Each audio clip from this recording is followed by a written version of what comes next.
Buenas noches, hola Leo, ya te veo conectado. Buenas noches a todos los participantes.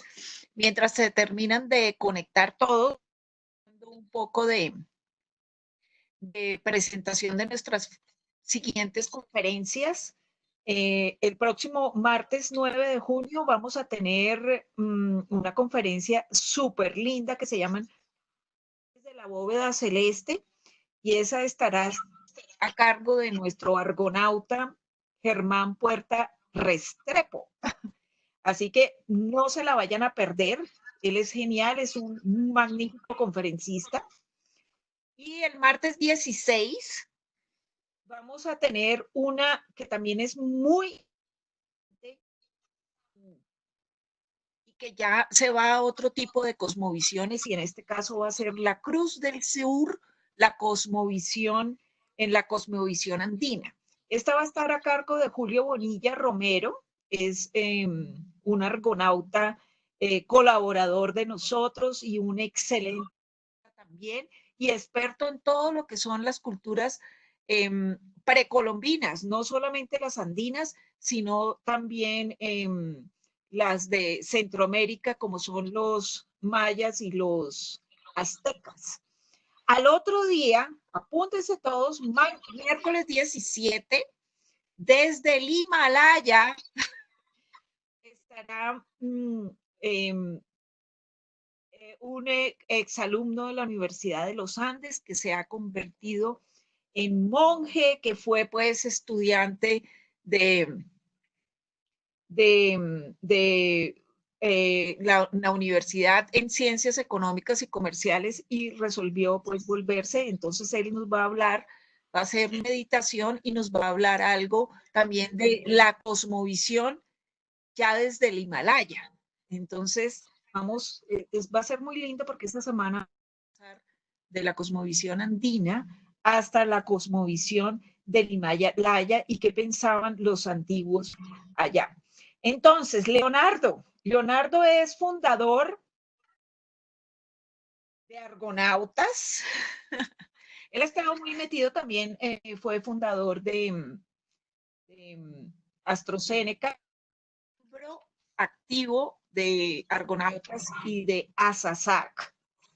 Lleva muchísimos años ahí en estas asociaciones. Él es ingeniero civil y tiene una maestría en ingeniería industrial en la Universidad de los Andes, astrónomo aficionado, es enamorado de la ciencia ficción y actualmente es docente universitario en temas de transporte y logística, investigador del grupo CEPRO de Logística de la Universidad Nacional de Colombia, secretario de Agentes de Carga de América Latina y el Caribe a la CAT. Bueno, Leo ha sido un compañero muy especial para mí en muchas actividades en todo este tema de la astronomía.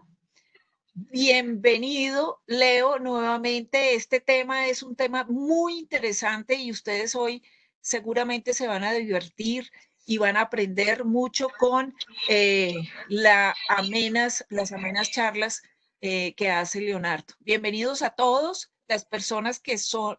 Leo, hay personas conectadas de países, no solamente de fuera de Bogotá, hay personas de Barranquilla y seguramente de Cali, pero también hay personas que están conectadas desde Perú, desde Chile, bueno, en fin. Entonces, fíjate que está internacional. Te mando un súper abrazo y felicidades con esta conferencia para todos.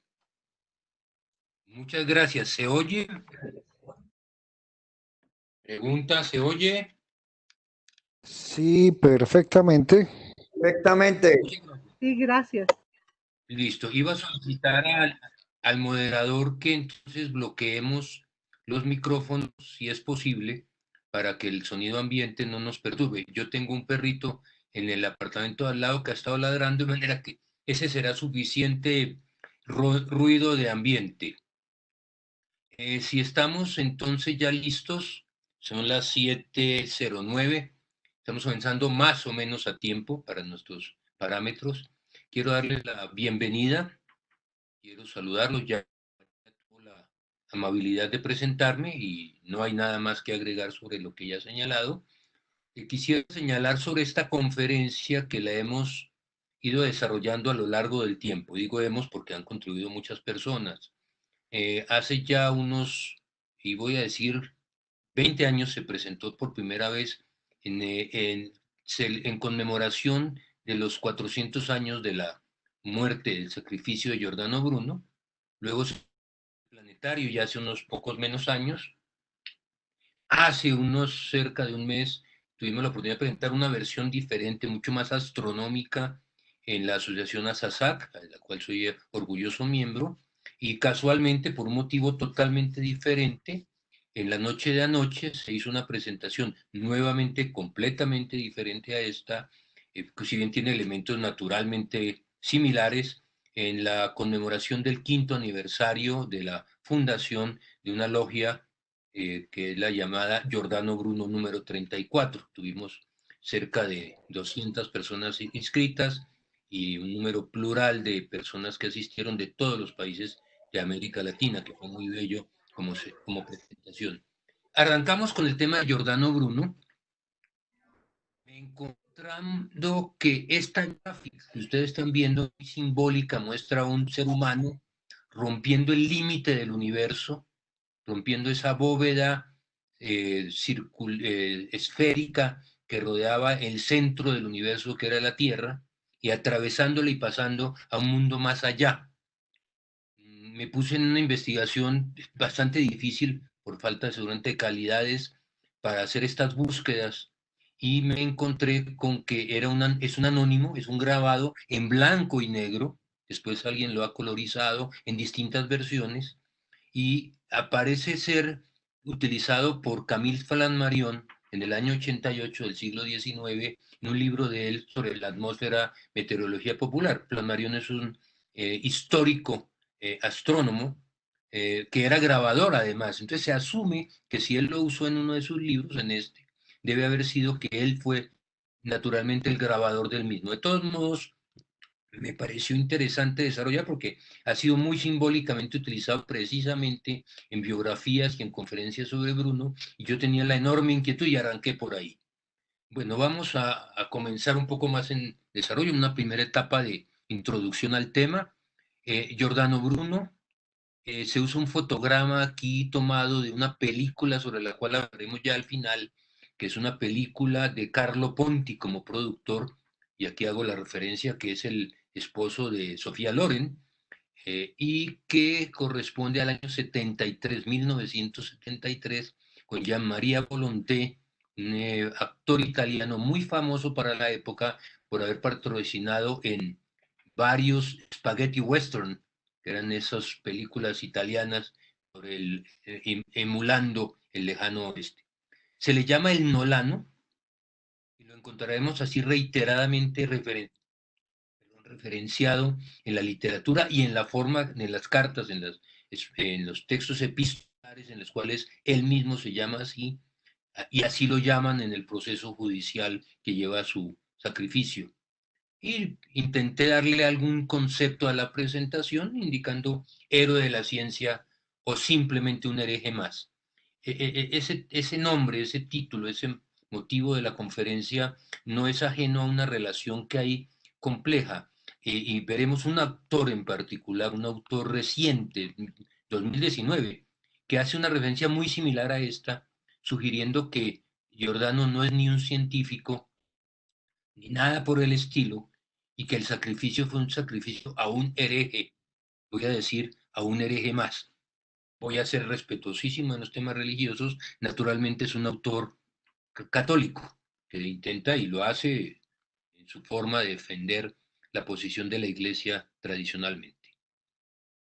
Tomo este texto, ya explicaré de dónde lo tomo, y lo salto a algunos. Bruno, al que las autoridades de la Inquisición condenaron a morir en la hoguera por herejía, es universalmente considerado un gran hombre, no solo por sus audaces y luego comprobadas hipótesis sobre los movimientos de los astros, sino también por su valerosa actitud frente a la Inquisición a la que dijo: y lo que viene Es una frase, tal vez la más famosa de Giordano Bruno, reiteradamente presentada como una simbología de su gran valor y de la forma audaz como se enfrenta a la Inquisición italiana, romana para más, cuando les dice en el momento que lo han condenado a muerte, a ser quemado en la hoguera: pronunciáis vuestra sentencia contra mí, quizás con más temor del que yo siento al escucharla. Esta frase la encontrarán ustedes, los que busquen o rebusquen sobre la historia de Giordano, permanentemente en la utilización. Vamos a ver de dónde sale este texto completo, no la frase de Giordano, que obviamente está transcrita. Es, excusen, de Bertolt Brecht, el gran director teatral alemán, en un libro muy interesante de cuentos, amplísimo, específico, se llama El canto del hereje, y es una referencia obviamente novelesca o de cuento, asumiendo que Giordano, estando en la prisión de la Inquisición, recibe la visita de una anciana que le viene a cobrar unos denarios, unos dineros que le debe porque le compró un manto hace un tiempo y no se lo pagó y no se lo pudo pagar porque simplemente cuando lo recibió lo habían llevado preso. Y viene toda una bellísima historia del debate moral de Giordano en el cuento de Bertolt Brecht. Termina el cuento, esa parte de la presentación de Brecht sobre el libro, sobre el cuento, cuando leemos los escritos, los de Giordano, y encima echamos una ojeada de los informes sobre su actuación pública, sentimos que en verdad no nos falta nada para calificarlo de un gran hombre. Hay una historia que acaso puede aumentar todavía más nuestro respeto por él, que es la historia del manto, pero que yo la utilizo como una apertura de esta hermosa para mí historia de Giordano Bruno, y de manera que podamos, los que ya lo conocemos, realmente poder aumentar nuestro respeto, y los que no, por algún motivo, no tengan la referencia plena sobre Bruno, logran intentar conocerlo un poco más. Esta estatua está localizada en Bogotá, en el parque que está en la carrera novena con calle 69, un bello parque lleno de restaurantes, que se llenó de restaurantes hace un tiempo no muy largo, donde aquí vemos el rostro figurado diferente a los de muchos de los cuadros que tenemos de Giordano. Fue localizada allí por la nueva Acrópolis. Es una fundación de tipo académico muy activa, no solo en Colombia, está en otros países de la región, y que fue instalado allí, inaugurada, develada el día en el mes de julio de 1990 por esta organización. Hay aquí un problema con esta diapositiva, y es el problema de poder intentar establecer un tema único alrededor de la vida de Giordano, y es absolutamente imposible. Es un filósofo, es un mago, ya veremos a qué hace referencia la palabra mago, es un artista de la memoria, es un experto memorista, es un poeta en italiano, es un escritor y es un astrónomo. Y allí tengo que dar referencia respetuosa de un sesgo personal, porque pues el origen de estas presentaciones está dado en la concepción de astronomía, y como astrónomo aficionado, como uno de los tantos personajes de interés en la historia de la astronomía, evidentemente es el origen de la investigación realizada. Y es obviamente donde más puedo centrarme en la misma presentación, que en los otros temas tengo la restricción de conocimientos suficientes para ingresar a hacer un debate sobre algunos de los otros temas que son muy hermosos. Ayer en alguna charla que ya les mencionaba, dejábamos casi que como tareas al auditorio. Ahora les toca a ustedes hacer conferencias sobre cada uno de los otros temas, que la mía es sobre astronomía, pero pues trato de hacerla un poco más amplia. He intentado colocar una serie de personajes del mayor interés que deberían relacionarnos de manera importante nuevamente como personajes para estudiar no solo con la vida de Giordano, sino en general sobre la historia de la humanidad. Y los he dividido en 5. Tal vez los términos son los más adecuados, pero pues me parecieron razonables. Influenciadores, aquellos que tuvieron que ver fundamentalmente en la concepción cosmológica y filosófica de Giordano. Hermes Trismegisto, personaje egipcio de ese Egipto post Alejandro Magno, un Egipto interesante, griego en su concepción, que da lugar a muchos de los elementos de la cultura actual. Es un personaje que tiene que ver con la hermética. Lucrecio, un escritor, poeta, filósofo romano, siglo I después de la época vulgar actual, que escribe sobre un tema, de una paradoja alrededor del tema del límite del universo. El gran filósofo musulmán, español por demás, que traduce y utiliza a la filosofía griega, Aristóteles en particular, y es el que permite que Occidente, año 1200 por allí, retome la filosofía griega y en particular toma una visión especial de Aristóteles, que después generará problemas, es otra cosa, pero abre un mundo especial. Ramón Lull, un escritor y un matemático catalán, por demás. Algunos sugieren que es el inventor del computador y hay una serie de elementos de pronto históricos para mirar alrededor de él. Y finalmente Marsilio Ficino, 1540 más o menos, muere, pero que ha desarrollado todo un trabajo sobre el concepto del universo. Astrónomos, Ptolomeo y Copérnico, dos personajes clarísimos en el tema. Ptolomeo, que ha bebido en las fuentes filosóficas de Aristóteles y ha llegado él a establecer que el universo es finito, que el universo tiene como centro la Tierra y que los planetas giran en círculos perfectos, en unas bóvedas, en unas cápsulas, en unas formas redondas alrededor de la Tierra. Y Copérnico, sacerdote polaco, católico él, que hacia 1543 rompe con la concepción ptolomeica, plantea que el centro del universo no es la Tierra, es el Sol. Sin embargo, mantiene el resto de principios. Eso es un universo limitado, es finito, y los planetas giran alrededor del Sol ahora, no de la Tierra, en esas mismas cúpulas o esferas circulares perfectas. Dos reformadores, recordemos que esta época, estamos hablando 1548, está en pleno rigor, que es el día en la fecha de nacimiento de Giordano, está en pleno vigor la reforma protestante.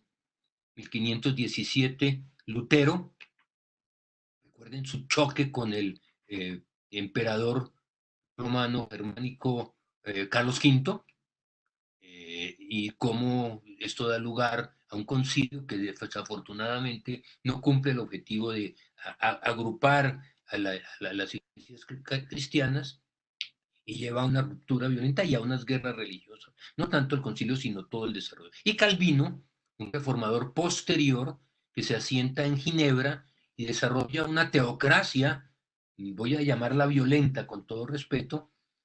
Tal vez yo estudié en un colegio calvinista, de manera que tengo que tener algún grado de prudencia en mis recuerdos, pero Ginebra se vuelve una verdadera dictadura teológica, teocrática, calvinista.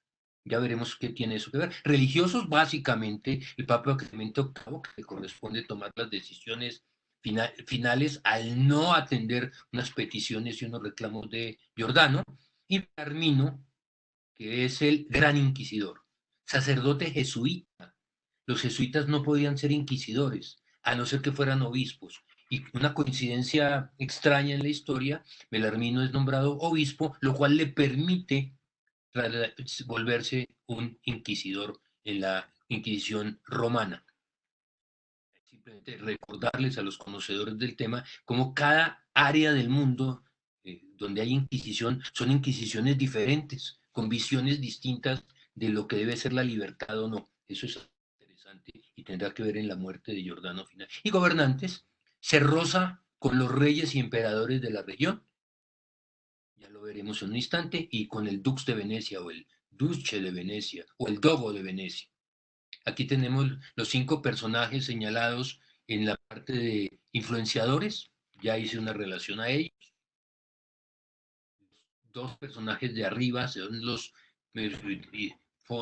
dibujos o grabados alrededor de los dos que hemos señalado, Ptolomeo y Copérnico. Obviamente Ptolomeo, este es un grabado de ya 1500 algo, que no es obviamente de la época de Ptolomeica, y abajo cuadros de Lutero y de Calvino, el Papa Clemente VIII y Roberto Bellarmino.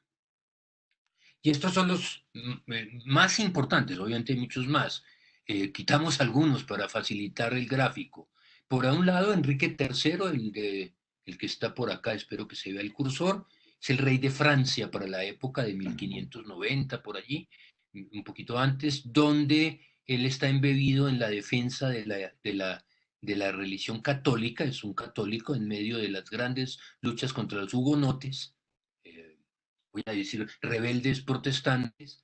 Le corresponde una época muy difícil, pero en medio de todo esto recibe con brazos abiertos a Giordano cuando quiere aprender la técnica de la memoria, lo recibe de manera muy agradable, lo trata como parte de la corte y finalmente cuando Giordano tiene que ir hacia otros destinos, que en el caso concreto es Inglaterra, la Inglaterra de Isabel I, le encarga a su embajador que va para Inglaterra al mismo tiempo que sea el protector de Giordano.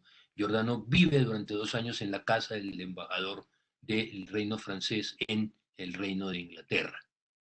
Después lo vuelve a recibir cuando Giordano regresa a Inglaterra, en un momento mucho más crítico de las guerras religiosas, en un periodo mucho más corto. El otro es Rodolfo II, emperador romano.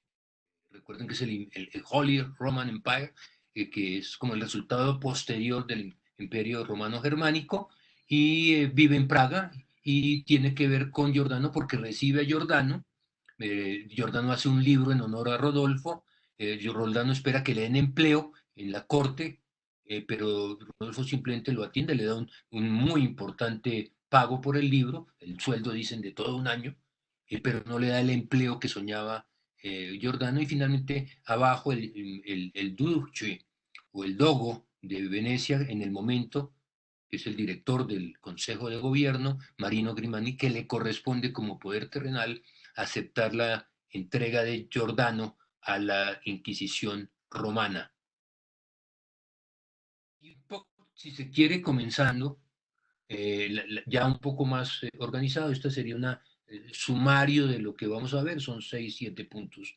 Y aquí hay un fotograma nuevamente aprovechándome la película el momento casi final. Es el fotograma final de la película de Giordano Bruno que ya mencioné, de Carlo Ponti. El ámbito histórico, un poco para colocarnos en el ambiente, si bien ya los elementos básicos, sobre todo hablar de la reforma y de los gobernantes de la época, pues ya lo hemos avanzado bastante, pero los eventos son estos fundamentalmente. El Renacimiento, ya en una época final un poco, obviamente dura mucho más, pero ya ha tenido ya un elemento importantísimo, pero el Renacimiento ha roto completamente esa visión supuestamente negra de la época medieval. Se ha llegado a América, ya en esta época se sabe que es otro continente y no Zipango, y se han hecho viajes de exploración por el mundo entero. Es clarísimo que la Tierra es redonda ya. Desde cuando Colón llegó a Zipango, supuestamente pues era evidente que ya habíamos logrado romper el concepto de tierra plana. Bueno, hay gente que todavía cree que la Tierra es plana, y hemos dictado una charla muy linda hace un tiempo sobre la Tierra plana, de manera que los terraplanistas, si hay alguno allí, pues con todo respeto, me encanta su visión de poética del mundo. Y los viajes de exploración que han roto conceptos totalmente distintos a unos nuevos hombres, toda una serie de elementos. Estamos hablando de 1548. La reforma protestante, ya la señalé, cambio total, una ruptura con la Iglesia Católica, todo el tema de las indulgencias, todo el tema de los íconos, de los ídolos, tiene que ser una época importantísima de la historia universal, sobre todo la historia europea, y obviamente la contrarreforma católica que busca romper el elemento crítico, violento, además, de ruptura absoluta que los reformadores están teniendo, que los protestantes, llamémoslos así, están teniendo, y da lugar, por un lado, a unas luchas religiosas tremendas, terribles, y por el otro lado a la fortaleza de la Inquisición, que 1400 algo ha nacido la Inquisición, muy en búsqueda de otros herejes, pero ya en esta época estaremos viéndola permanentemente en defensa de la religión católica. Y naturalmente, como ya lo señalábamos, a Copérnico, que ha roto el concepto de un universo centrado en la Tierra, y ese concepto de no estar centrado en la Tierra del universo lleva a una posición completamente diferente sobre lo que es el hombre en relación al universo. Época 1600, importante que lo volveremos a ver más adelante, y al final, es que me llegan unas notas, no sé qué es lo que tengo que hacer aquí, pero bueno. En primer lugar, ver la zona de la bota itálica, la parte de abajo, que es Nápoles, es el reino de Nápoles, que en esta época de la historia, 1548, es territorio español. Creo que Felipe II, si no me equivoco. Vemos aquí Suiza, recuerden la independencia suiza, cómo se dio, y es una historia bien bella, sobre cómo lograron mantener su independencia de los demás poderes mucho más grandes. Está Francia, todavía no completa, todavía le falta el reino de Saboya volverlo a tomar y algunas partes de esto, pero bueno, ya eso es parte, pero sí la enorme multiplicidad de coloridos en lo que posteriormente será Prusia y Alemania. Cómo, en qué manera está llena de pequeños principados, muchos de los cuales serán visitados por Giordano, Inglaterra a un lado, y el imperio que forma parte de todo esto, pero en particular las zonas protegidas por o gobernadas por los Habsburgo, y en particular el reino o la porción de Bohemia que la tenemos allí. Este es un mapa, es un poquito más sin las divisiones políticas del momento, que muestra todas las ciudades que tienen que ver con la historia de Giordano. Están todas ellas, ahí ven una cantidad de ustedes. Después haremos un mapa con algunas señales de color mostrando los viajes, pero básicamente pensemos que sale de Nola, nace en Nola, en el reino de Nápoles, muy cerca a Nápoles, viaja a Nápoles, después huye, tiene que ir a Roma. Roma va a Venecia, luego va por el norte de Italia, Padua, Brescia, Milán, Turín, una que se llama Noli, llega a Génova, en el mar, está allí un tiempo. Luego va a Ginebra, recordemos que Génova es el término en inglés y no en francés, sino Genova. Génova es una ciudad italiana. Va a Ginebra, en Italia, en Suiza, perdónenme. Después va a Zúrich, después se devuelve y va a Aviñón, va a Toulouse, muy cerca de los Pirineos, y luego llega a París, va a Londres, se devuelve a París, va a todas las ciudades que se ven de Alemania, va a Praga, finalmente termina en Frankfurt, ciudad muy importante por temas editoriales y de publicación de libros, donde lo hace reiteradamente, y después de Frankfurt vuelve a Venecia, donde estará unos cortos tiempos, estará prisionero allí y luego va ya prisionero y bajo la Inquisición a Roma, donde morirá. Biografía muy corta, nace en 1548 en Nola, cerca a Nápoles, en territorio español, se llama Filippo Bruno de nacimiento, entra al convento dominico y toma el nombre de Giordano. Ya lo vimos, el recorrido que hizo para volver a Roma, y es una situación muy particular, es un filósofo y parece ser, pues mi búsqueda es precaria y si alguien tiene una información distinta me ayudan, lo excomulgaron las tres grandes vertientes cristianas occidentales de la Europa occidental y central. Obviamente están las iglesias ortodoxas a otro lado. Los católicos, en Nápoles en 1576. Los calvinistas, ya sugerí esto en Ginebra, 1579. Finalmente los luteranos 10 años después en Alemania. Con las tres iglesias se pelea. Muere el 17 de febrero de 1600 a los 51 años en Roma, Estados Pontificios. Bruno es un personaje poco conocido.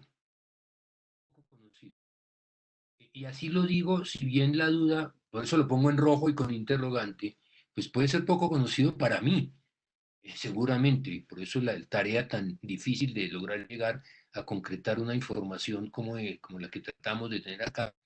Y en realidad es un personaje extraño, muy extrañamente además utilizado. Los que sean vigorosos buscadores en Twitter, perdón, en YouTube de videos, van a encontrar una miriada de videos extrañísimos utilizando a Bruno como personaje mágico, como personaje de brujería y una serie de elementos, parte de muchos videos naturalmente profesionales y serios.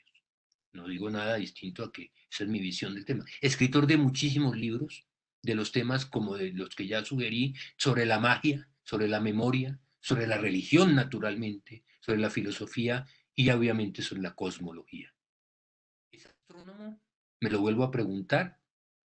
Pues revisa a Copérnico y le argumenta que se quedó corto. Y por un motivo histórico es simplemente contemporáneo, no se conoce con ellos. Ellos sí lo conocen a él por sus libros de Galileo y Kepler, grandes personajes de la astronomía, ¿no? Es un mago, y quería reiterar lo que dije anticipadamente, y estas palabras de Giordano Bruno, tal como es usado por los filósofos, hombre inteligente con poder de actuar. Él se llama un mago, pero esta frase que él mismo se llama mago y habla y escribe sobre magia, después será utilizada, como ya lo sugería, por terceros tratando de utilizarlo, y hay libros dedicados, sobre todo en el siglo XX, a analizar a Giordano como un brujo, como un mago, descartar, por tanto, su papel protagónico en la historia de la religión y de la vida.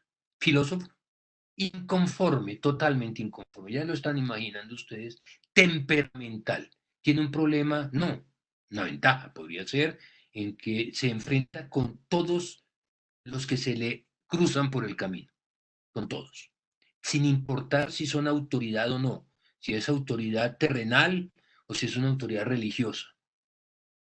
Tiene un estilo especial de diálogo, de trabajo, de enfrentarse a los temas, insulta. En un caso concreto en Oxford, hay un libro sobre los ingleses diciendo que son casi cercanos a animales por la forma en que lo han tratado, pero después cuando alguien le reclama, entonces hace un libro siguiente, entonces se disculpa. Pero cuando termina de disculparse en el libro, vuelve y reitera el planteamiento que había originado todo el debate. Entonces hace un juego que le será útil, si es que eso se llama ser útil, durante 8 años cuando está prisionero y los inquisidores no logran condenarlo durante 8 años porque les hace el juego que estoy diciendo.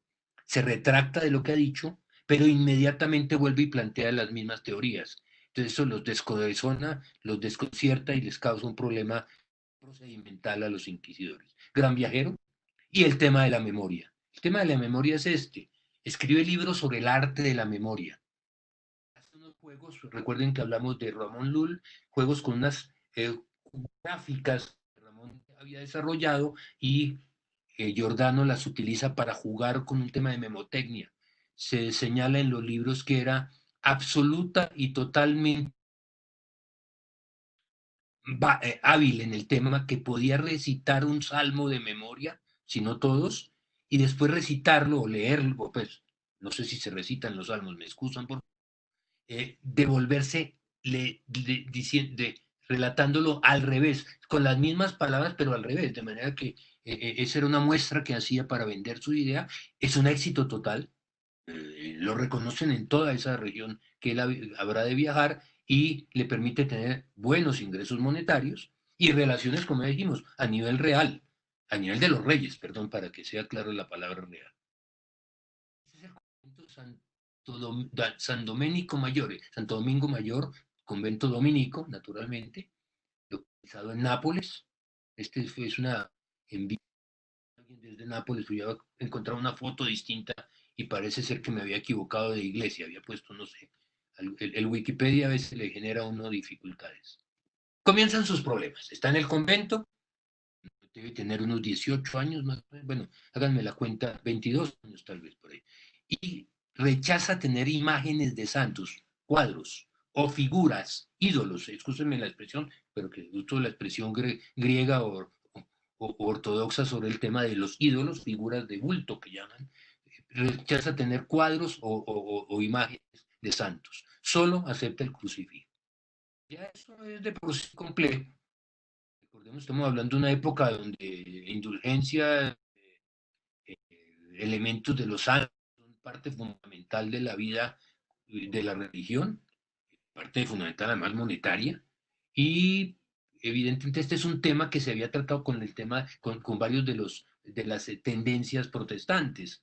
Rechazaban las imágenes, hoy por hoy saben ustedes que así serían muchas de las congregaciones protestantes o evangélicas. En el 66, siendo todavía estudiante para ser sacerdote, tiene un primer procedimiento por sospecha de herejía, porque está leyendo libros. Él da todo un argumento y se defenderá sobre el tema. Se sugiere que en esa época, para protegerse, bota los libros a la letrina. Y hay una incomodísima historia posterior que en la búsqueda muy posterior de la Inquisición para tratar de tener elementos para condenarlo, mandan a personas pagadas por la Inquisición a buscar en las letrinas de Nápoles, cercano al convento, para encontrar, dado que le había botado los libros, encontrar esos libros en esa incomodísima condición que podían estar. Pero bueno, puede no ser cierta la historia. En el 72 es ordenado como sacerdote dominico, pero 4 años después no se lo aguantan más sus superiores, lo acusan de desviarse de la doctrina religiosa, tiene que huir, porque lo van a llevar a la Inquisición. Ahí arranca a viajar, ya lo hemos planteado, yo viajando, pues ustedes me ayudan con los años 76 a 91, por esa Europa occidental y central, dedicado a escribir. Quiere ser profesor, quiere ser docente universitario, y es el intento permanente que va fracasando de tiempo en tiempo por su mismo temperamento y sus mismos criterios, además, de ruptura de muchos de los principios aceptados por la comunidad, no solo por la iglesia. Recibe patrocinio, como lo dijimos, de reyes, de mecenas, de clientes, y tiene esos esporádicos trabajos de docencia. Ya vimos que viaja por el norte de Italia, va a Suiza, donde lo condenan los calvinistas, va a Francia, donde está con el rey Enrique III, vuelve en el año 86 a París, después en el 83 viaja a Londres. Allí hay un evento importante en su vida, va a Oxford a presentarse en un debate con otro filósofo, y debate que permitirá que, si lo aceptan la comunidad académica, será profesor de Oxford.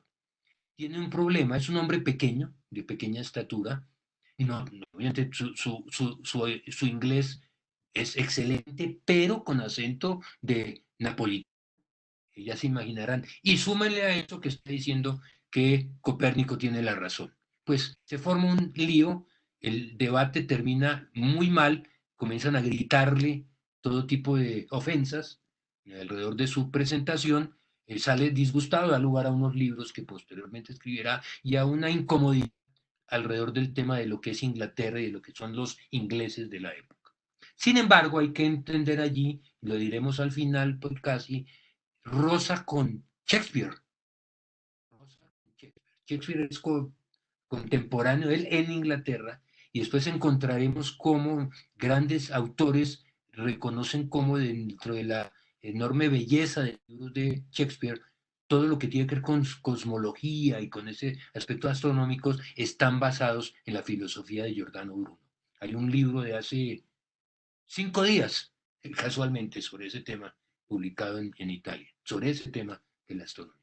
Y escribe los 2 libros para mí más importantes de todos esos, como 60 libros, los diálogos. Va a Bohemia, ya dijimos que está con Rodolfo II, va a Alemania y allí termina de pelea con los luteranos.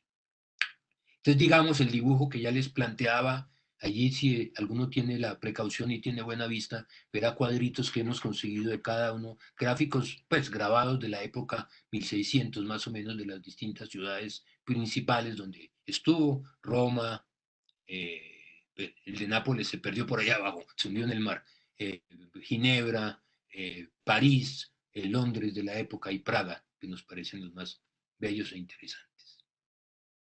Entonces, como lo decíamos, tuvo conflictos con todo el mundo, se peleó con todos, calvinistas, anglicanos, luteranos, con los teólogos católicos, con los teólogos luteranos, con los teólogos de cada una de las advocaciones, con los profesores con que compartía cátedra y docencia, con los alumnos, con sus mecenas. y obviamente, como lo hemos sugerido y es obvio, con la Iglesia Católica. A Venecia. Lo habíamos dejado en Frankfurt, escribiendo libros, con una vida razonable, vendía sus libros con buen éxito, era gocetas de la vida, además, hay que señalarlo. Tenía una buena vida, no era ningún estoico, era un epicúreo además. Hace algunos artículos sobre el tema del vino y de cómo los italianos tienen una vida mucho más grata por el vino y los quesos. Hasta ese tema lo toca. Lo invitan a ir a Venecia. Recordemos que Venecia no es Italia en esa época, son país independiente, son un gobierno independiente. Fue invitado a Venecia para ser tutor de Giovanni Mocenigo, un mecenas riquísimo, que en su palacio lo recibe, vive allí en el palacio, que quiere aprender la técnica de la memoria. Pasa un buen largo tiempo, unos meses, y definitivamente Mocenigo no está dando la talla y no está aprendiendo la técnica, y hay allí una digresión también de chismología de alguno de los autores que señala, y en la película de Giordano Bruno lo muestran así. Giordano se convierte en una muy cercano, espero que me entiendan todos, a la esposa de Mocenigo, el cual se entera y parece ser que no le gusta mucho la idea. Pero además se encuentra con que la Inquisición lo está comentando, le está mandando propios a decirle, oiga, usted está alojando a alguien que está perseguido por la Inquisición. Tenga cuidado.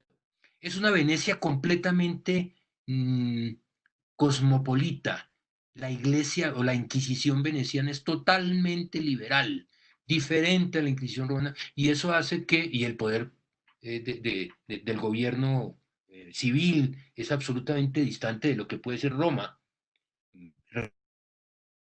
distribución comercial, el gran centro de la logística de la época es Venecia. Acaba de ser en la batalla de Lepanto, con alianza con la iglesia y con los españoles, y Andrea Doria como almirante a los otomanos, pero es un país bien interesante en ese momento. Él se siente a salvo. Estando allí, pide un permiso a Mocenigo, va a Padua a concursar por una cátedra que está en concurso, le niegan la cátedra, también se pelea, y esa cátedra después es entregada, no digo extrañamente, preciosamente a Galileo 2 años después. Veamos un poco la astronomía. Estamos con Mocenigo, Giordano en Venecia trabajando, y recordemos un poco lo que ya habíamos planteado, es una astronomía del siglo XVI en la Europa occidental, es de lo que hablamos, el universo de Ptolomeo, que es aristotélico, es un universo finito, con la Tierra en el centro, esferas transparentes que se deslizan llevando los planetas y a la Luna y al Sol, y las órbitas son círculos, figuras perfectas. Esa es la astronomía, ese es el universo que tenemos. Copérnico, en el siglo XVI, segunda etapa del mismo, segunda mitad, hace una revolución, pone al Sol en el centro del universo. Y como lo decíamos, está menos emancipado de lo medieval, él sigue insistiendo que es un universo finito, es un universo con las esferas perfectas, de manera que hay un tema que Giordano precisamente se lo encara.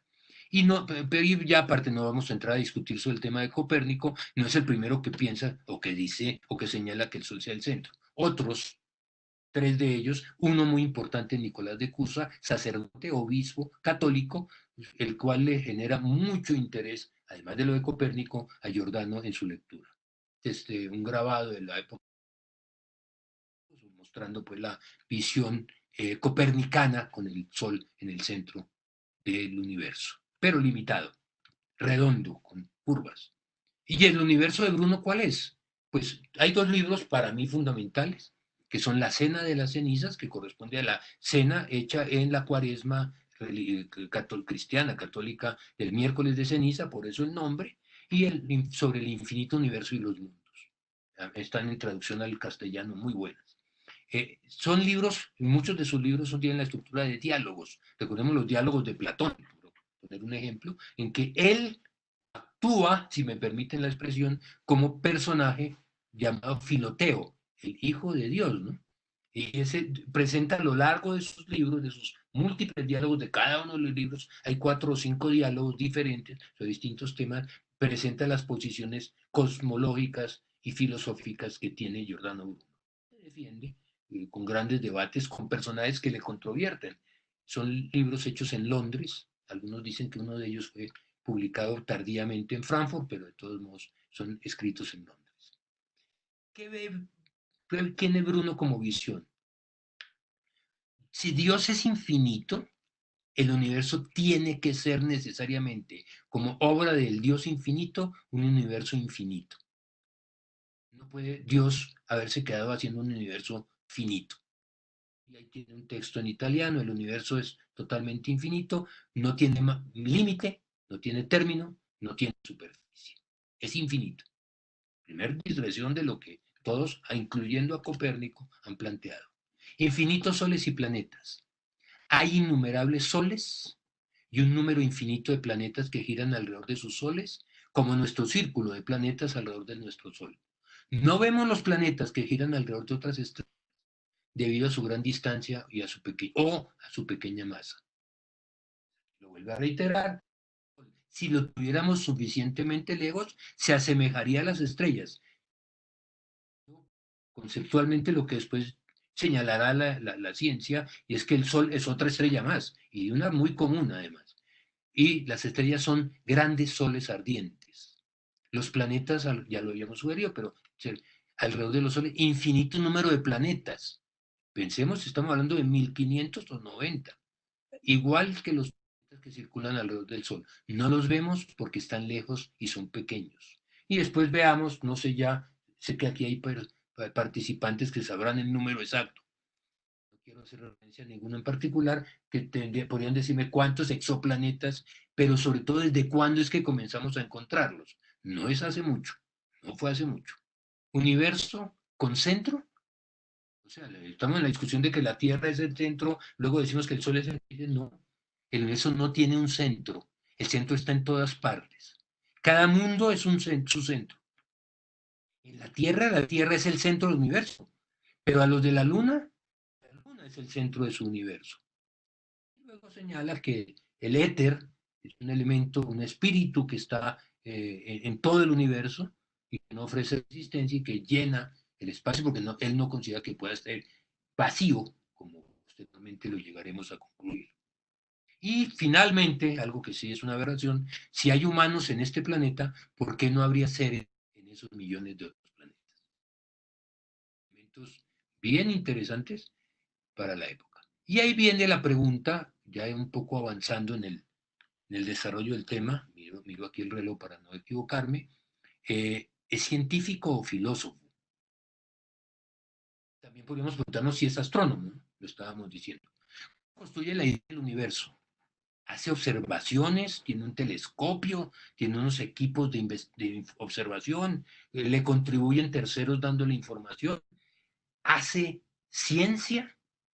Cuando yo, precario observador del cielo, como astrónomo aficionado, entro en la discusión de quiénes son científicos y quiénes son aficionados. Pues yo me declaro aficionado, así en la universidad ya he estudiado 2 años de astronomía, pero era una astronomía observacional para localización de puntos, y yo no me considero un científico, simplemente un enamorado de la ciencia y de la ciencia ficción. Pero obviamente el tema de quién es un astrónomo, que lo dejo aquí como una pregunta para otro debate, podemos hacerla un día, es de interés. La astronomía que hoy tenemos, la ciencia, es ciencia. Se basa en investigación, en observaciones, en análisis, requiere ciencia. Bruno no tiene nada, él no tiene telescopio. Los telescopios, el primer telescopio lo utiliza Galileo 10 años después de la muerte de Giordano Bruno. Él no tiene la oportunidad. Nadie está mirando, ni mirando a la Luna, ni mirando a Saturno, ni mirando a Júpiter, ni encontrando las lunas galileanas alrededor de Júpiter, nada. Él simplemente está pensando con las fuentes que hemos señalado de quienes influyeron en él, Nicolás de Cusa, la misma visión de Copérnico, y él llega a un tema metafísico, un concepto. Si Dios es infinito, el universo tiene que ser infinito, y si es infinito no puede no haber sino un solo sol, tiene que haber muchos. ¿Cómo puede haber? Y ahí viene un tema que ya habíamos mencionado sobre Lucrecio, el poeta romano del siglo I, en el cual había señalado un elemento. Lucrecio se pregunta, oiga, el universo es finito, perfecto. Si un arquero lanza una flecha y la flecha no tiene ninguna limitación en su movimiento y chocará contra el borde del universo, ¿no? Y si yo llego a ese borde, la estrella habrá golpeado como una muralla. Pero la muralla yo me puedo parar sobre ella. Entonces, y si parado en ella vuelvo y lanzo la misma flecha u otra flecha, ¿será que llega hasta otro borde? Y así al infinito entonces. Y con ese juego de palabras se dice que Giordano sueña una noche con esa lectura y se le transforma el concepto. Aparte de su visión, Dios infinito, universo infinito, utiliza las palabras de Lucrecio para plantearse el mismo tema, la misma duda de la historia del arquero. Cerrando este punto, ¿es astrónomo? Hay unos pasajes, ya los veíamos. Infinito número de planetas, infinito número de soles, soles lejanos, no los podemos ver con detalle, como vemos el Sol porque están lejos, los planetas no los vemos porque tienen pequeña masa y están lejos. Claramente es la visión que cualquier astrónomo actual tendría. El tema de la vida de otros mundos, pues es un tema que todos sabemos, todavía está en el terreno de la ciencia ficción, si me permiten, o de la búsqueda incesante de otros mundos.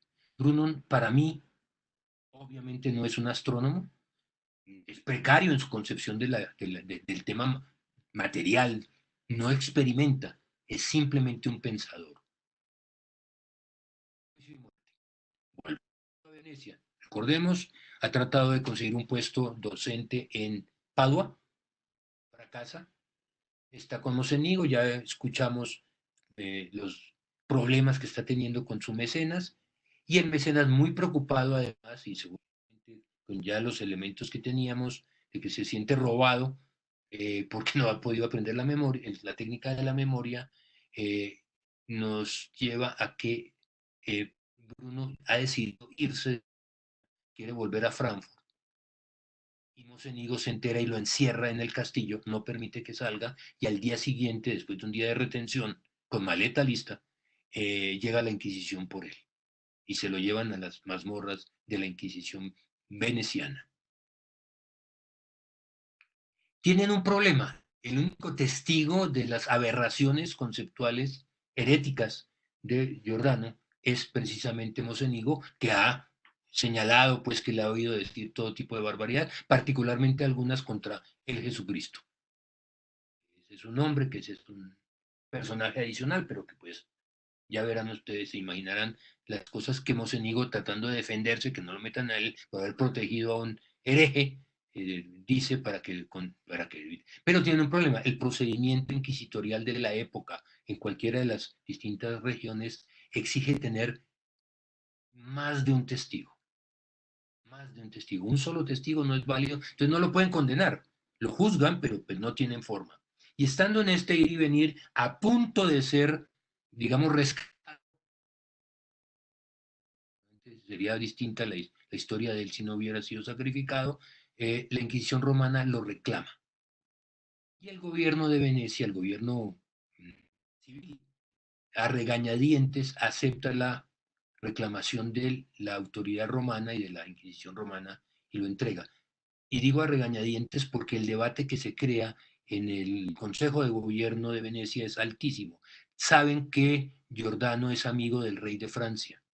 Saben que viene de unas posiciones de conocimiento directo del emperador del Imperio Romano, yo lo llamo romano germánico, el Holy Roman Empire de la época, que ha estado de amigo de cantidad, y que en Venecia, durante el tiempo que ha estado, alrededor de la parranda en que vive, porque así se le pinta en la época, ha generado toda una serie de amistades importantes en todos los niveles, que puede llegar a haber problemas no de levantamiento popular, pero sí de que los amigos creen algún problema. De todos modos, a regañadientes, repito, el gobierno de Venecia y la Inquisición veneciana entregan a Giordano a la Inquisición romana.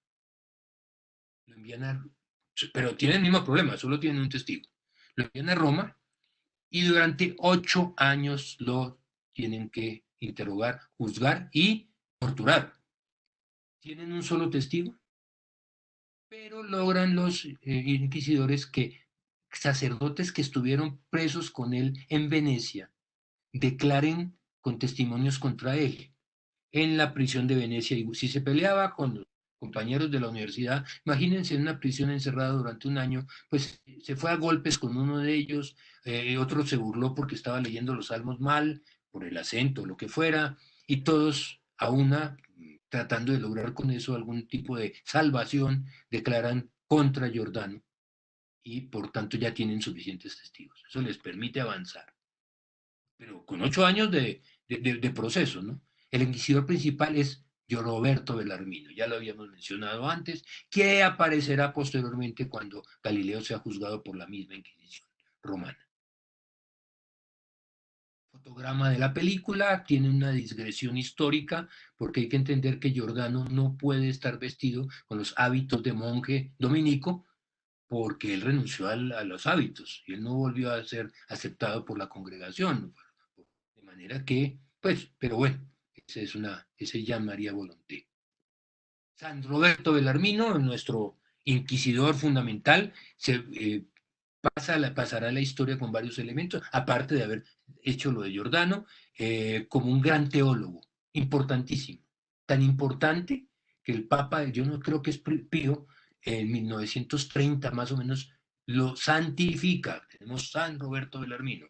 Los que no hayan orado a San Roberto, ahí tienen pues la posibilidad de un nuevo santo si no lo conocían.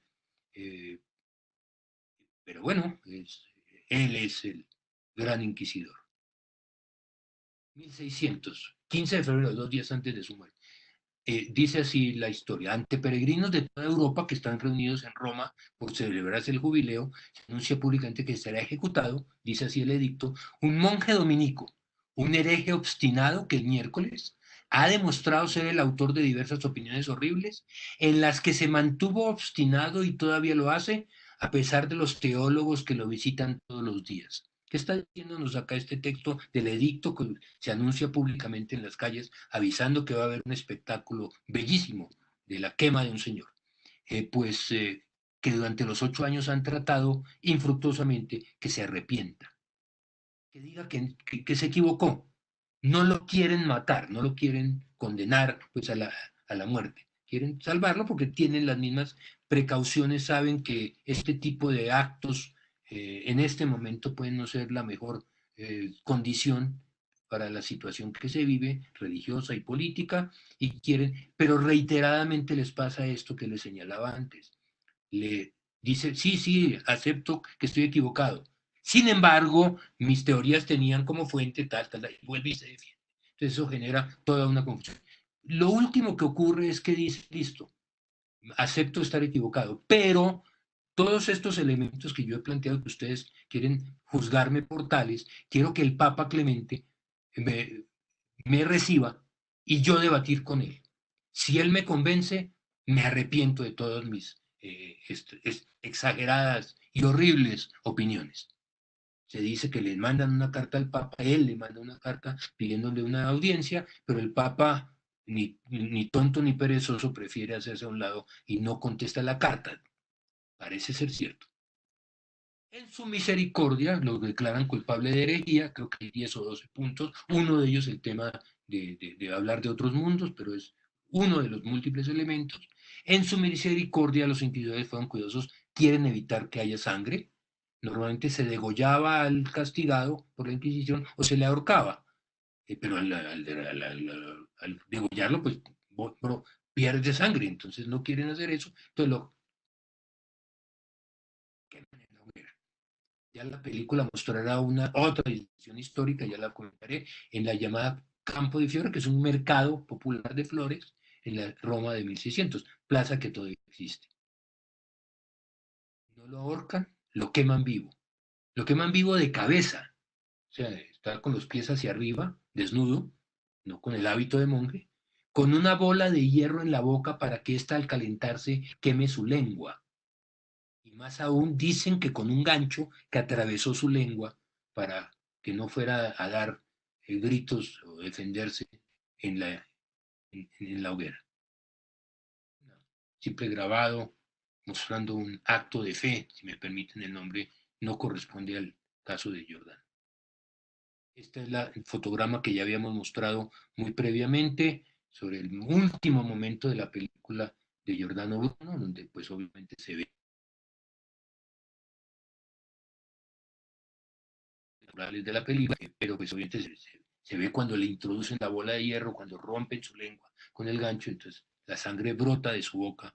O sea, sí brotó algo de algo. Se ve un poquito gordito, aparentemente 8 años de tortura y de encierro en una prisión de Roma. Seguramente no lo tendrían tan repuestico como se ve aquí. Se equivocó de tiempo, ya vamos avanzando para ir concluyendo. Son las 8:04, llevamos ya un ratico, tenemos unos 15 minutos más. Su muerte se produjo en el crepúsculo del Renacimiento italiano. Dicen los historiadores que un siglo antes, 1500, la iglesia era mucho más tolerante, pues no había pasado la reforma, entonces simplemente ese miedo a la reforma habría sido muy complicado. Un siglo más tarde, en 1700, evidentemente el mundo había cambiado sustancialmente, de manera que habría sido mucho más entendible todo lo que había pasado. Baruch Spinoza, que lo mencionaremos en un minuto, lleva casi un siglo de vida, 1517, no 80 años de vida, y se ha consolidado fuertemente. Recordemos la posición de los príncipes alemanes contra Carlos V. No fue fácil la situación, las guerras que se han dado, la Liga de Esmalcanda, y todas esas luchas que se han dado entre los reformadores y los católicos, y principalmente en Francia.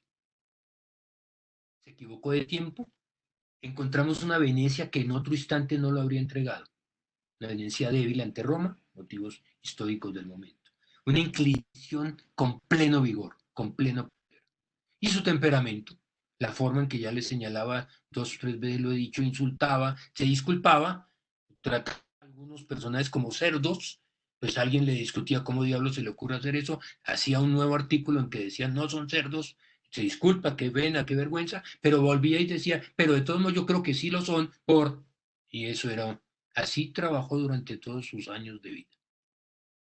Defender a Copérnico la causa de su muerte no es tan claro. La Iglesia no condena formalmente el copernicanismo, no mucho después, ya mezclándose con el tema de Galileo, y realmente pues es un tema que no parecería ser el elemento central de la condena. ¿Lo condenan? Sí. Y como tal aparecerá reiteradamente como mártir de la libertad de pensamiento, autor de una propuesta de visión moderna del universo. Es lo que vemos. Por eso lo condenan, si bien un autor católico le dirá, no, se le condenó por hereje, perseguido por toda Europa por la Inquisición y sacrificado. Y se convierte en un símbolo de la intolerancia de la autoridad ante nuevas ideas. Es un hereje, es un mártir de la ciencia, es paralelo a Galileo en su debate con la Inquisición. Hay que señalar que fue condenado más como hereje que como científico, pero obviamente se ha caracterizado naturalmente como un mártir de la ciencia. Vamos a concluir cómo se le ve hoy. Hasta aquí llega, esa es la historia de Giordano Bruno y ahí termina, y viene un periodo muy largo en que nadie lo reconoce, todo lo contrario, se le apostrofa. Pero miremos esta situación particular e interesante. Galileo y Kepler, grandes astrónomos, 1610 en adelante. Hay un intercambio de cartas entre Galileo y Kepler, muchas, pero hay unas dedicadas a Bruno. Las cartas muy interesantes. Muestran a Galileo como lector de la cosmología de Bruno. Libros prohibidos, ¿no? Estamos en 1610, hace 10 años lo han quemado y han ordenado la inclusión de todos los libros. Hay una historia muy bella que por un error de transcripción, de traducción, cuando traducen el nombre de Giordano al castellano, se equivocan en varias de las letras, por tanto en el index, como lo leen en España, no aparece los libros de Giordano como prohibidos. De la época, los libros se circulaban sin ningún problema. Debates de esos simpáticos. Kepler le comenta las ideas de Bruno sobre el universo infinito, se las comenta a Galileo, y de qué manera está muy impresionado, repito, Kepler, por el ingenio de un pensador, volvemos a la expresión pensador y no astrónomo, que predijo lo que el telescopio reveló a Galileo. Y aquí viene la carta. Dice Kepler a Galileo: Si habéis encontrado planetas que giran alrededor de una de las estrellas, recuerden que son las lunas galileanas, las que rodean a Júpiter, ahí entre los infinitos de Bruno, por tanto, Galileo, reconoced a nuestros predecesores el crédito que les es debido. Vos, Galileo, perfeccionas una doctrina tomada de Bruno. Ahí está la referencia del libro en latín de Kepler.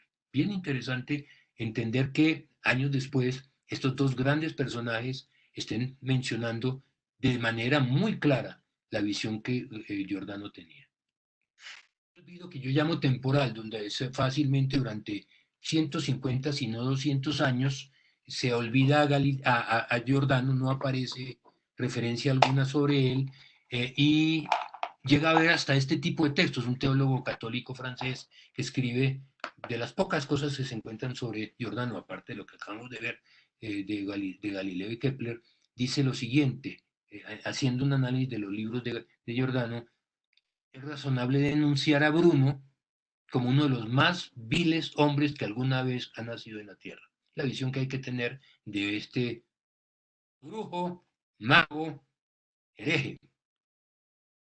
Pero resulta que en el ambiente comienza uno a encontrar personajes y muchísimos más que trabajan sobre Bruno. El primero, siglo XVII, Athanasius Kirchner, aparece una referencia muy interesante en personaje, yo no lo conocía. El último, un dilectante filósofo que toma varias de las ideas de Bruno y las desarrolla y las analiza. Ya mencioné a William Shakespeare en sus libros, cuando habla de cosmología, la referencia posterior que se ha hecho y el análisis, se ha encontrado una referencia clarísima a las concepciones que Bruno tenía, no a las de Ptolomeo.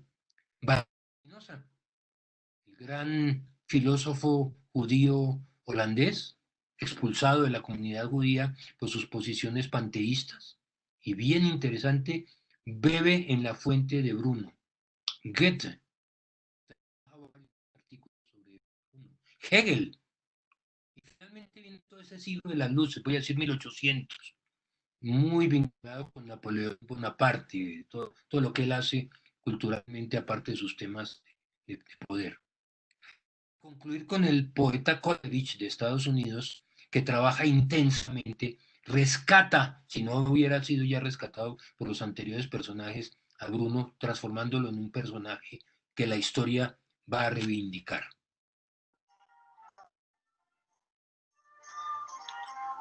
Música. Fue música ahí de tipo veneciano, no sé qué fue lo que pasó. Pensemos ahora finalmente en la Italia del siglo XIX. Ahí está un mapa de la Italia de 1829, en la cual vemos la partición, se ha mantenido, recordemos cuando vimos 1600, es casi el mismo mapa de 1600. Es la misma historia, una Italia que no existe, una Venecia que ha sido invadida por los austriacos, desaparece Venecia, todo el Véneto, toda la zona norte ha sido invadida por los austriacos. La Primera Guerra Mundial tendrá que ver con ese rescate de esa zona. Ha habido una gran participación de Francia en las luchas de Italia, en las guerras italianas, tanto Napoleón I como Napoleón III han tenido participación fundamental. Y obviamente la extraña localización de los estados pontificios del poder terrenal del Papa, que está en todo el corazón de una Italia que intenta rescatarse y unirse. Recuerden cómo el músico Verdi es afamado en la época por un motivo. Se utilizaban las palabras Verdi, B-R-D-I, como Víctor Emanuel, rey de Italia. Cada que aplaudían a Verdi, se entendía en el cotarro que se estaba aplaudiendo al rey Víctor Manuel, que era el rey de Saboya. De manera que ahí venía una cosa bien interesante. Está Garibaldi, ayer teníamos en la presentación a varios ciudadanos uruguayos que entramos en un debate sobre Garibaldi, muy lindo. Es esa época. Y es el concepto del risorgimiento italiano para la unificación política de Italia. Y aparecen las sociedades secretas a defenderlo. Un simbolismo enorme el que toma la masonería alrededor de Bruno y otras sectas que aparecen allí, sociedades secretas, y finalmente se logra a final del siglo XIX la unificación de Italia, incluyendo todo un debate alrededor, que ustedes bien lo sabrán, de los estados papales. Esta es estatua localizada en la Plaza de las Flores, localizada, colocada allí en 1889. Loreto Ferrari es el escultor, que es el gran maestro del Gran Oriente Masónico de Italia. Estos son grabados que están sobre el pedestal de la estatua. En uno se lee, es hecho por quienes lo pagaron, a Bruno, la generación que vislumbró aquí donde ardió la hoguera. La estatua se dice que la pagaron los estudiantes romanos. Otras historias dicen que la pagaron fueron las logias masónicas italianas de Roma, pero que evidentemente los estudiantes lo tomaron como un elemento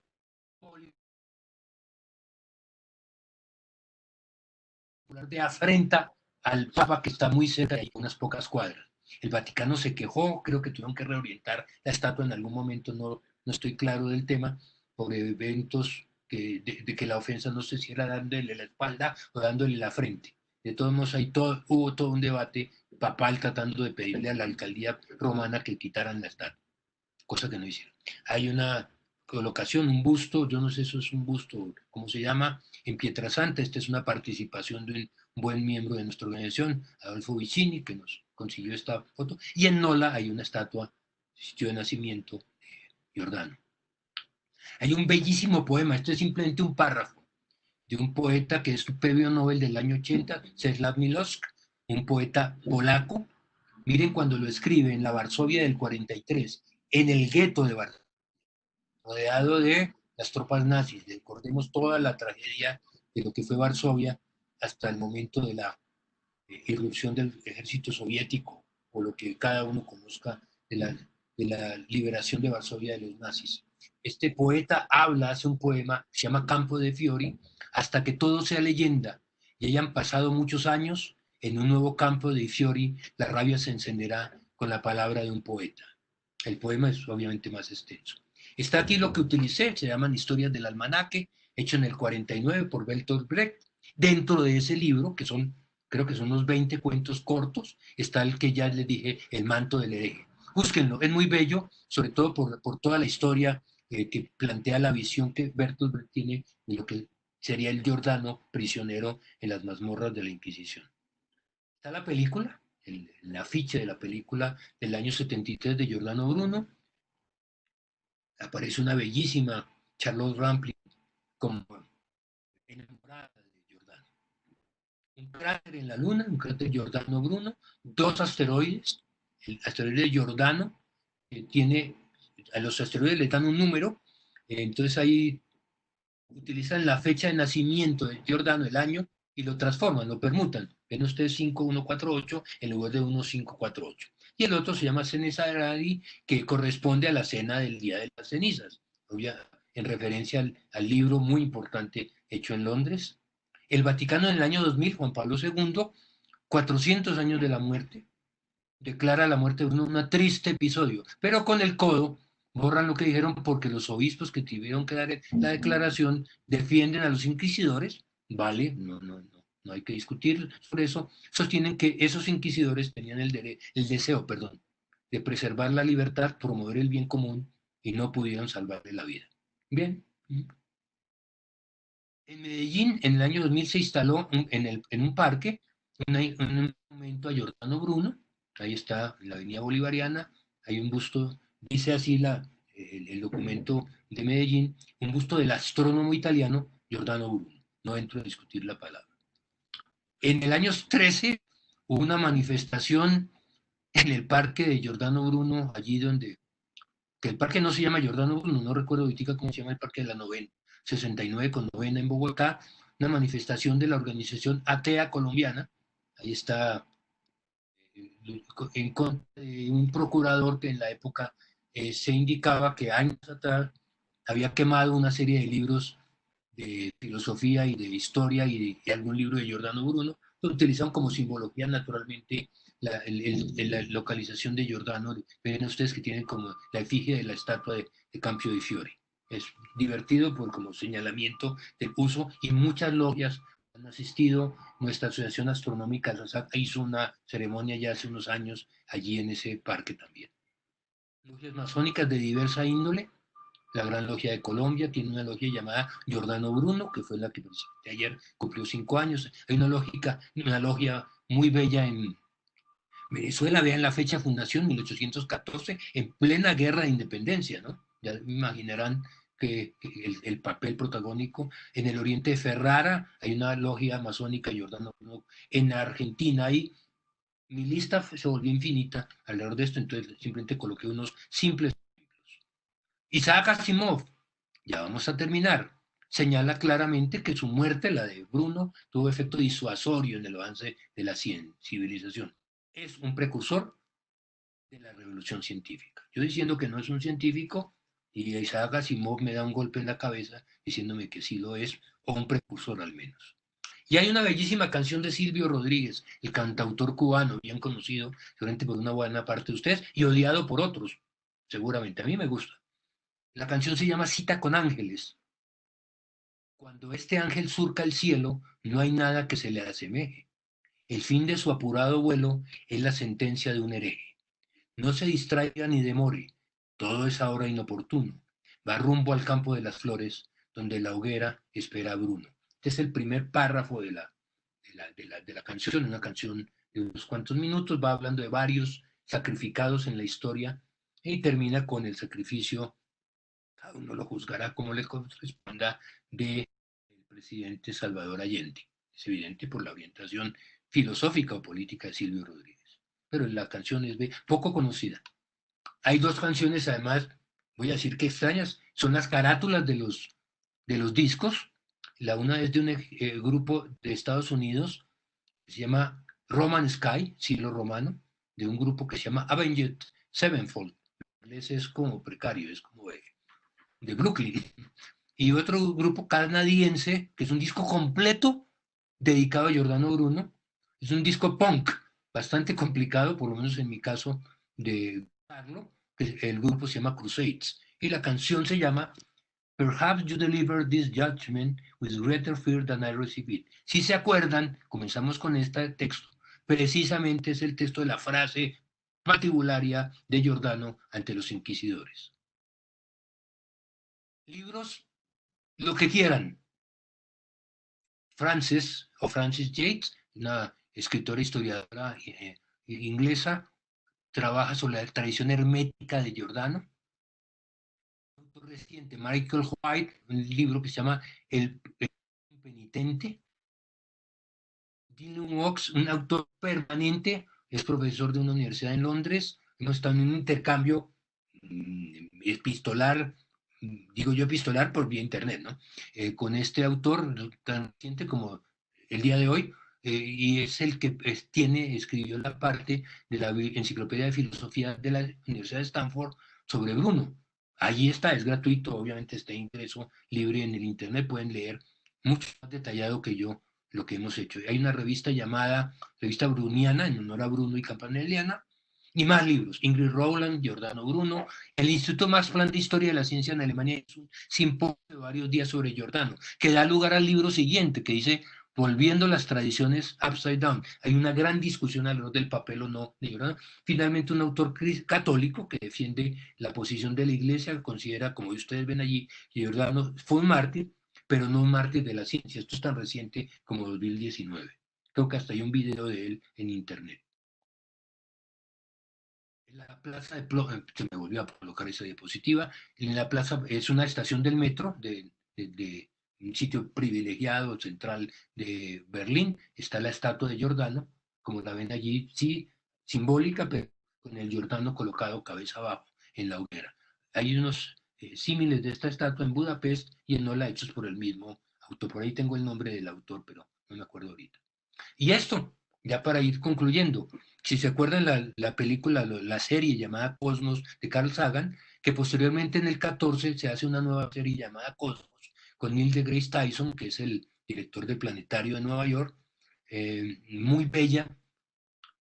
Y en el primer capítulo, que se llama Standing Up in the Milky Way, de marzo 9 del 14, como al minuto 10 o 12, aparecen 15 minutos con dibujitos, pues, no sé, gráficos, dibujos, dedicados a Giordano Bruno. O sea, en la serie Cosmos, tan importante como ha sido la del 2014, dedica su primer capítulo a Giordano Bruno y a su sacrificio. Obviamente pinta a los inquisidores de una forma patibularia, ese ser Belarmino, el que está ahí con el papelito.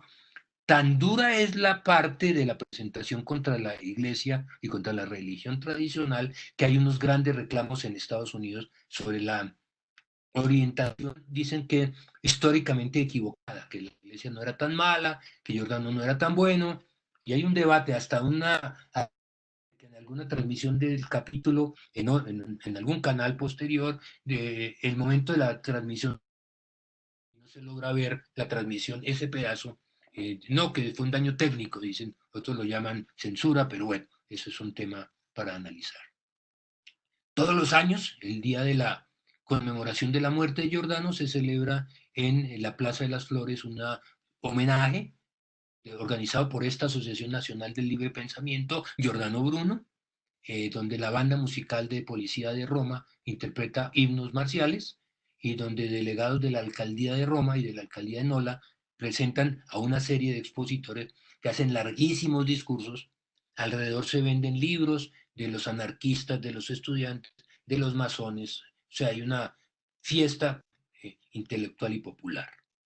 Y para ahora sí terminar, de humo, me están escapando algunos cansados, en el convento de San Domenico Mayor, donde él estudió, donde él participó y donde pasaron tantas cosas, el 15 de febrero pasado se inauguró una estatua, tamaño natural, temporal, no va a quedar allí para siempre, y aquí está la invitación, ¿no? Mi italiano es precario, Giordano Bruno, filósofo del infinito, aquí en el convento de Santo Domingo Mayor, después de haber sido la casa paterna del hombre de Nola, el ilustro filósofo entre el 65 y el 76, su vida transcurrió aquí, etcétera, etcétera. Está vigente hasta el 30 de septiembre del 20, o sea, en unos cuantos meses, apenas termine la pandemia, seguramente algunos interesados en el tema podríamos con las millas que nos queden, viajar y ver la exposición. O los que estén en Italia podrían de pronto pedirle a algún amigo que vaya a Nápoles y nos acompañe con esto. Muchas gracias. Esto era todo.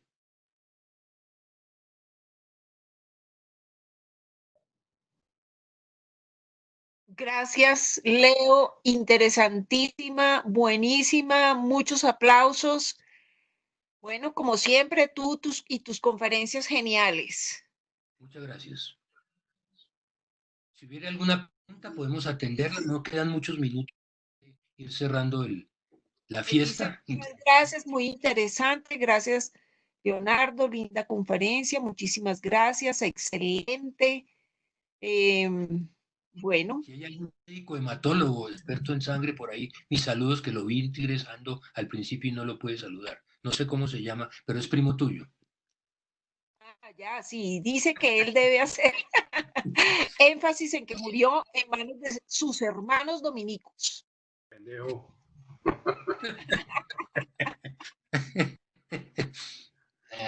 Ese por más de que se esconda, lo detectamos. Muchas gracias, muy santo.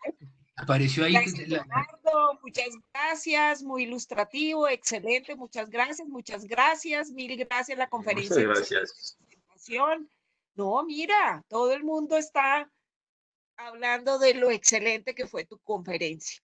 Muchas gracias. Hasta la próxima. Muy bien, muy bien. La próxima, Ana María, que están preguntando. La próxima conferencia, el próximo martes, es Animales en el Cielo. Esa es sobre las constelaciones del cielo que tienen nombres de animales y la va a dictar nuestro amigo Germán Puerta. Estaremos mandando la invitación esta semana y el próximo martes para que se inscriban con tiempo. El personal de Uniandinos que en esta pandemia ha colaborado tan eficientemente en estas presentaciones, toda la parte técnica, excelente. Y el apoyo sobre todo. Los organizadores, Vivian, de verdad que muchas gracias, siempre han estado ahí pendientes de todas las... Diego, que hoy me ayudó al principio, que yo no encontraba un botón de estos, los que no somos disléxicos de computador, tenemos necesidades de ayudas como las de Diego y Vivian. Gracias.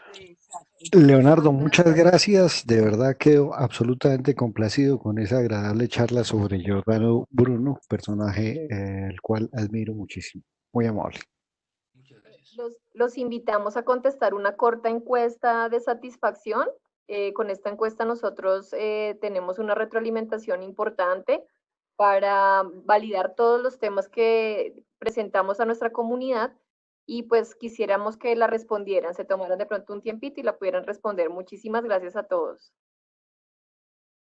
Gracias, Vivian. Buenas noches a todos y muchas gracias.